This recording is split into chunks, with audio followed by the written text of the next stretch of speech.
நடத்தும் தேவம் கண்மானி போல் காற்றிடுவேர். அல்லேலூயா பாடி நானும் ஆண்டவரை பின்தொடர்வேன். போற்றுவேன் என் இயேசுவை,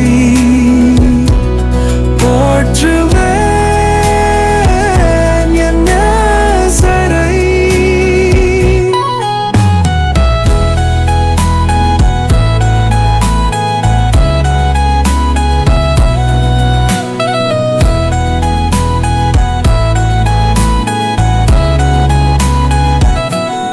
தீமைகளை நன்மையாக மாற்றி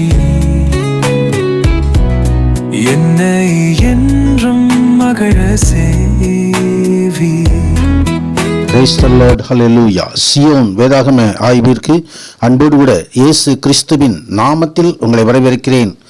இன்றைய தினத்திலும் யோபுவின் புஸ்தகம் அதிகாரங்கள் 31 முதல் 33 அதிகாரங்களில் உள்ள வசனங்களை தியானிக்க சர்வ வல்லமையுள்ள தேவன் நமக்கு கிருபை பாராட்டுவாராக. 31வது அதிகாரத்திலே யோபு தன் பரிசுத்தத்தை அவர் விளங்க பண்ணுகிற காரியத்தை குறித்து பார்க்கிறோம். தனது வாழ்க்கையிலே இச்சைகள் இல்லாதபடிக்கு யோபு தன்னை காத்து கொண்டார். சிந்தனையிலே பாவமில்லாதபடிக்கு, கண்களின் பார்வையிலே தூய்மை இருக்கும்படிக்கு, தமது நடைகளிலே பரிசுத்தம் காணப்படும்படிக்கு, இதோ யோபு தேவனுக்கு பயப்படுகிற ஒரு பயத்தை தன் மீது கொண்டிருக்கிறதை குறித்து நாம் பார்க்கிறோம். கர்த்தருக்கு மகிமை உண்டாவதாக. தேவன் எழும்பும்போது நான் என்ன செய்வேன், அவர் விசாரிக்கும் போது நான் அவருக்கு என்ன மறு உத்தரவு சொல்லுவேன் என்று தேவனை குறித்த ஒரு பயம், அதோடு கூட தேவன் ஆக்கினையிடுவார் என்றும் அவருடைய மகத்துவத்தை உத்தரிக்க கூடாது என்றும் எனக்கு பயங்கரமாயிருக்கிறது என்று தேவனுக்கு பயப்படுகிற ஒரு பயத்தை கொண்டதினால் கண்களின் இச்சைக்கும் உலகத்தின் பெருமைக்கும் மாம்சத்தின் பெருமைக்கும் விலக்கி காத்து கொள்கிற காரியங்களை குறித்து பார்க்கிறோம். கர்த்தருக்கு மகிமை உண்டாவதாக.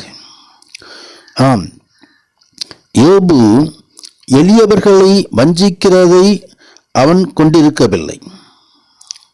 தாய் தகப்பன் இல்லாத பிள்ளைகளுக்கு உதவி செய்யாமல் இல்லை. மூட வஸ்திரம் இல்லாமல் இருக்கும் பொழுது வஸ்திரத்தை கொடுத்தார். உண்ண போஜனம் இல்லாத பொழுது சாப்பாட்டு கொடுத்தார். இப்படியாய் ஆண்டவர் எதிர்பார்க்கிறதான நல்ல நியாயங்கள் யோபுவிடம் இருந்தது. அதை யோபுவே சொல்லுகிற காரியத்தை குறித்து நாம் இந்த அதிகாரத்திலே நாம் பார்க்கிறோம். தொடர்ந்து 32வது 33வது அதிகாரங்களிலே எலிகு பேசி தன் காரியங்களை வெளிப்படுத்துகிறதை குறித்து பார்க்கிறோம். எலிகு ஒரு புதிய ஆலோசனைக்காரனாக, அனுபவங்களை கூறுகிறவனாக நாம் இந்த அதிகாரத்திலே பார்க்க முடியும். மற்றவர்களை காட்டிலும் வயதில் குறைந்தவனாக, ஒரு தாழ்மையோடு முதியவர்கள் முதலில் பேசட்டும் என்று சொல்லி விட்டு கொடுத்து காத்திருந்து மெதுவாக தனது கருத்தை தெரிவிக்கிறதை இந்த பகுதியிலே நாம் பார்க்கிறோம். யோபுவின் துன்பத்தை பற்றி விளக்கமாக அவன் அறிந்திருந்ததாகவும், அவன் தேவனுக்கு முன்பாக யோபுவுக்கு இருக்க வேண்டிய சரியான மனப்பான்மையை தன்னால் அவனுக்கு சொல்லிக் கொடுக்க முடியும் என்று நம்பினான். கர்த்தருக்கு மகிமை உண்டாவதாக. யோபுவினுடைய இந்த சொற்கள் ஆத்துமாவை பிரகாசிப்பிக்கிறதா இருக்கும். தேவனுடன் மிகவும் தொடர்பு கொண்ட ஒரு நபருடைய காரியங்களைப் போல இருக்கும். கர்த்தருக்கு மகிமை உண்டாவதாக. இங்கே நான் உங்கள் சொல்லை கவனித்தேன், ஆனாலும் இதோ யோபுவுக்கு நியாயத்தை தெரிய காட்டி அவருடைய வார்த்தைகளுக்கு பிரதியுத்தரமாக சொல்லுகிறவன் ஒருவனும் இல்லை என்று அங்கலாய்க்கிற காரியங்களை குறித்து நாம் பார்க்கிறோம். கர்த்தருக்கு மகிமை உண்டாவதாக. 33வது அதிகாரத்திலே யோபே, என் நியாயங்களை கேளும், என் வார்த்தைகளுக்கு செவிகொடும். இதோ என் வாயை நான் திறந்தேன், என் வாயில் இருக்கிற நாவானது பேசும். என் வார்த்தைகள் இதயத்தின் உண்மைக்கு ஒத்திருக்கும். நான் அறிந்ததை உதடுகள் சுத்தமாய் வசனிக்கும் என்று சொல்வதோடு கூட பரிசுத்த ஆவியானவர் தன்னை நடத்துகிறதை 4வது வசனத்திலே எலிகூவுக்கு சொல்லுகிறது குறித்து, தேவ ஆவியானவர் என்னை உண்டாக்கினார், சர்வர்களுடைய சுவாசம் எனக்கு உயிர் கொடுத்தது. கர்த்தருடைய மகிமை உண்டாவதாக. உம்மை போல நானும் தேவனால் உண்டாக்கப்பட்டவன், நானும் மண்ணினால் உருவாக்கப்பட்டவன் என்ற சத்தியத்தை எலிகூ அறிந்து அதை வெளிப்படுத்துகிற காரியத்தை குறித்து நாம் பார்க்கிறோம். கர்த்தருடைய மகிமை உண்டாவது. இதோ சத்தியத்தை அறிவில் சத்தியம் உங்களை விடுதலையாக்கும், தேவன் நீதியுள்ளவர் என்றும் அங்கே யோபு தன் காரியங்களை வெளிப்படுத்துகிறதை குறித்து பார்க்கிறோம்.